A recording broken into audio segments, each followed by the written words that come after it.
നെയ്യാറ്റിൻകര ഗോപന്റെ കല്ലറ അനുയോജ്യമായ സമയത്ത് പൊളിച്ചു പരിശോധിക്കുമെന്ന് ജില്ലാ കളക്ടർ അനുകുമാരി. ക്രമസമാധാന പ്രശ്നമില്ല എന്നാണ് പോലീസ് അറിയിച്ചത്. തുടർ നടപടി പോലീസുമായി ആശയവിനിമയം നടത്തിയ ശേഷമായിരിക്കുമെന്നും കളക്ടർ അറിയിച്ചു. ഷിജോ കുര്യനുണ്ട് വിവരങ്ങൾ നൽകാനായി. ഷിജോ, എന്തായാലും കല്ലറ പൊളിക്കുമെന്ന് തന്നെയാണ്, പക്ഷേ അത് അനുയോജ്യമായ സമയത്ത് പൊളിക്കുമെന്നാണ് കളക്ടർ പറഞ്ഞിരിക്കുന്നത്. അപ്പോൾ അങ്ങനെയാണെങ്കിൽ ഉടനൊരു നടപടി പ്രതീക്ഷിക്കാമോ? ജിൽസി, ഉടനൊരു നടപടി കളക്ടറിന്റെ ഭാഗത്തു നിന്നോ ജില്ലാ ഭരണകൂടത്തിന്റെ ഭാഗത്തു നിന്നോ ഉണ്ടാവില്ല. ഇനിയൊരു ഉത്തരവോ നോട്ടീസോ ഇറക്കിക്കൊണ്ട് കല്ലറ പൊളിക്കുന്ന നടപടിയിലേക്ക് ജില്ലാ ഭരണകൂടം കടക്കില്ല. കാരണം കല്ലറ പൊളിച്ച് മൃതദേഹം പുറത്തെടുത്ത് ഇവിടെ വെച്ച് തന്നെ പോസ്റ്റ്മോർട്ടം നടത്തി ഇതിനകത്തെ അസ്വാഭാവികത പുറത്തു കൊണ്ടുവരണം എന്നുള്ള ഉറച്ച തീരുമാനത്തിലാണ് ജില്ലാ ഭരണകൂടമുള്ളത്. പക്ഷേ അതൊരു ക്രമസമാധാന പ്രശ്നത്തിലേക്ക് പോകാതെ വളരെ സമാധാനപരമായിട്ട് ഇക്കാര്യങ്ങൾ ചെയ്യാനാണ് ഇപ്പോൾ ജില്ലാ ഭരണകൂടം തീരുമാനിച്ചിരിക്കുന്നത്. കഴിഞ്ഞ ദിവസം ഉണ്ടായതുപോലെയുള്ള ഒരു ക്രമസമാധാന പ്രശ്നം ഇനിയുണ്ടായാൽ അത് വലിയ തരത്തിലേക്ക് ഒരു വർഗീയ ചെറുതിരിവിലേക്ക് പോകാനുള്ള ഒരു സാധ്യത ജില്ലാ ഭരണകൂടം കാണുന്നുണ്ട്. അപ്പോൾ അതിന് അപ്രോപ്രിയേറ്റ് ആയിട്ടുള്ള ഒരു സമയത്ത് ഇത് ചെയ്യാം എന്നുള്ള തീരുമാനമാണ് ഇപ്പോൾ ജില്ലാ ഭരണകൂടം എടുത്തിരിക്കുന്നത്.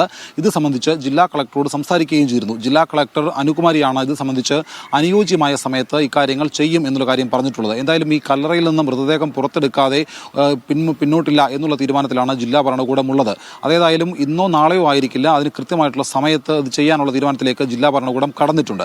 ഇതിനകത്ത് എടുത്തു കാണേണ്ട ഒരു പ്രധാനപ്പെട്ട കാര്യമുണ്ട്. കഴിഞ്ഞ ദിവസം ഉണ്ടായിട്ടുള്ള ആ ഒരു ചെറിയൊരു സംഘർഷം അല്ലെങ്കിൽ ആ ഒരു വാക്ക് തർക്കം ഇനി ഉണ്ടായാൽ അത് കൈവിട്ട് പോകുമെന്നുള്ള വിലയിരുത്തൽ ജില്ലാ ഭരണകൂടത്തിന് ഉണ്ടായിരുന്നു. അതിന്റെ അടിസ്ഥാനത്തിലാണ് സ്ഥലത്തെ സാഹചര്യം കൃത്യമായിട്ട് വിശദീകരിച്ചുകൊണ്ട് പഠിച്ച് റിപ്പോർട്ട് നൽകാനായിട്ട് പോലീസിനെ ചുമതലപ്പെടുത്തിയത്. ഇത് സംബന്ധിച്ച് നെയ്യാറ്റിൻകര ഡിവൈഎസ്പി കൃത്യമായിട്ട് ഇവിടുത്തെ സാഹചര്യം പഠിച്ചുകൊണ്ട് ജില്ലാ കളക്ടർക്ക് റിപ്പോർട്ട് നൽകുകയും ചെയ്തിട്ടുണ്ട്. എന്തെങ്കിലും തരത്തിലുള്ള ക്രമസമാധാന പ്രശ്നമുണ്ടായാൽ അത് പോലീസ് കൈകാര്യം ചെയ്തു കൊള്ളാം, നിലവിൽ മറ്റ് പ്രശ്നങ്ങളൊന്നും ഇല്ല എന്നുള്ള കാര്യം പോലീസ് കളക്ടറെ അറിയിക്കുകയും ചെയ്തിട്ടുണ്ട്. അതിന്റെ അടിസ്ഥാനത്തിൽ തുടർ നടപടികളിലേക്ക് കടക്കാനാണ് ഇപ്പോൾ ജില്ലാ ഭരണകൂടം ആലോചിച്ചിരിക്കുന്നത്. എന്തായാലും ഇന്നിപ്പോൾ കല്ലറ പൊളിക്കില്ല. പക്ഷേ ഈ കല്ലറ പൊളിക്കാനുള്ള തീരുമാനത്തിനെതിരെ നെയ്യാറ്റിൻകര ഗോപന്റെ കുടുംബം നിയമപരമായിട്ട് പോകാനും കൂടി ഇപ്പോൾ തീരുമാനിച്ചിട്ടുണ്ട്. ഹൈക്കോടതിയിലടക്കം പോയി ഇതിനെ ചലഞ്ച് ചെയ്യുക എന്നുള്ളതാണ് ഈ നെയ്യാറ്റിൻകര ഗോപന്റെ കുടുംബത്തിന്റെ തീരുമാനം. എന്തായാലും അക്കാര്യത്തിൽ കുടുംബം നിയമപരമായിട്ട് മുന്നോട്ട് പോയാലും കല്ലറ പൊളിച്ച് മൃതദേഹം പുറത്തെടുക്കാതെ ഒരു തരത്തിലും പിന്നോട്ടില്ല എന്നുള്ള തീരുമാനം ജില്ലാ ഭരണകൂടവും എടുത്തിട്ടുണ്ട്. കാരണം മാൻ മിസ്സിംഗിനാണ് നിലവിൽ കേസെടുത്തിരിക്കുന്നത്. ആ അന്വേഷണം ഇപ്പോൾ വഴിമുട്ടി നിൽക്കുന്ന ഒരു സാഹചര്യമുണ്ട്.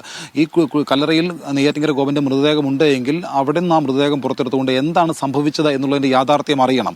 ഇപ്പോഴും ഇത് സംബന്ധിച്ചുള്ള കൂടുതൽ കാര്യങ്ങൾ അവ്യക്തമായി തന്നെ തുടരുകയാണ്. ഈ അവ്യക്തത മറനീക്കി പുറത്തു വരണമെങ്കിൽ മൃതദേഹം പുറത്തെടുത്തുകൊണ്ട് കൃത്യമായിട്ടുള്ള ശാസ്ത്രീയമായ പോസ്റ്റ്മോർട്ടം നടത്തി എന്താണ് സംഭവിച്ചത് എന്നുള്ളത് അറിയണം. അത് അറിയാതെ ഇവർ പറയുന്നത് പോലെ അതിനകത്ത് വിശ്വാസത്തിന്റെ മറ പിടിച്ചുകൊണ്ട് എന്തെങ്കിലും തരത്തിലുള്ള ചില കാര്യങ്ങൾ ഹൈഡ് ചെയ്യാൻ ശ്രമിച്ചാൽ അതിന് വഴങ്ങി കൊടുക്കേണ്ടതില്ല എന്നുള്ള തീരുമാനം ഇപ്പോൾ ജില്ലാ ഭരണകൂടം എടുത്തിട്ടുണ്ട്. കാരണം ഇതിനകത്ത് BJP പോലുള്ള ചില രാഷ്ട്രീയ പാർട്ടികൾ മറ്റു തരത്തിലുള്ള ചില മുതലെടുപ്പിന് ശ്രമിക്കുന്നു എന്നുള്ള ആരോപണവുമായിട്ട് നാട്ടുകാർ തന്നെ രംഗത്ത് വന്നിട്ടുണ്ട്. അപ്പോൾ അങ്ങനെ ഒരു വിലയിരുത്തൽ പോലീസിനുമുണ്ട്. അപ്പോൾ അതിന് വഴിവെച്ച് കൊടുക്കേണ്ടതില്ല, കൃത്യമായിട്ട് കാര്യങ്ങൾ അന്വേഷിച്ച് കണ്ടെത്തും എന്നുള്ള നിലപാടിലേക്കാണ് ഇപ്പോൾ പോലീസും ജില്ലാ ഭരണകൂടവും പോയിട്ടുള്ളത്. അപ്പോൾ ക്രമസമാധാന പ്രശ്നം സൃഷ്ടിക്കാതെ വളരെ സമാധാനപരമായിട്ട് മൃതദേഹം പുറത്തെടുത്തുകൊണ്ട് പോസ്റ്റ്മോർട്ടം നടത്തി ഇതിന്റെ സത്യാവസ്ഥ കണ്ടെത്താനാണ് നിലവിൽ ജില്ലാ ഭരണകൂടം തീരുമാനിച്ചിരിക്കുന്നത്.